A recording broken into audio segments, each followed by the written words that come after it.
On the news, sometime this week, the U.S. Senate is expected to take a vote on the For the People Act. The legislation would require all states to offer mail-in ballots and automatic voter registration. All 50 Senate Democrats appear to have reached an agreement on the legislation, but it still faces tough opposition from Senate Republicans, where 10 votes would be required for it to pass.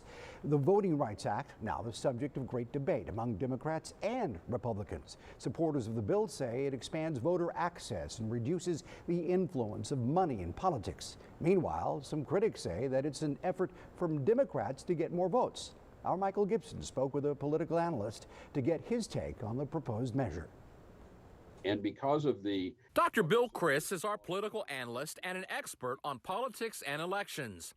We asked for his opinion on the proposed federal law known as the For People Act, a bill that Democrats in the House have already passed in an effort to expand voter access and reduce the influence of money on politics. The For the People Act is really designed to counter Republican voter suppression measures. Now, from the Republican perspective, those are not voter suppression measures, they're voter security measures. Dr. Criss says that the For People Act is designed to make voting much easier, and because of the federal supremacy clause in the Constitution, if the federal government passes the voting law, then the states have to follow it. Traditionally, states have managed elections, and local officials have managed elections, because it's just too complex for the federal government to get involved. Across the country, there's been an effort by Republicans to restrict access to the ballot box following the record turnout for the November elections.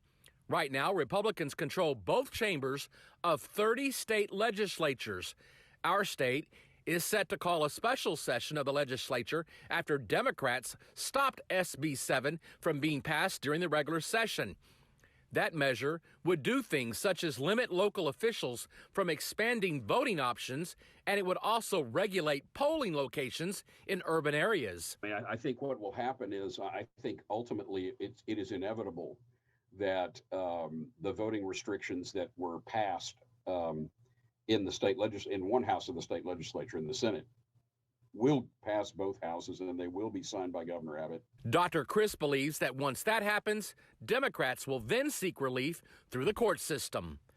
Michael Gibson, 3 News.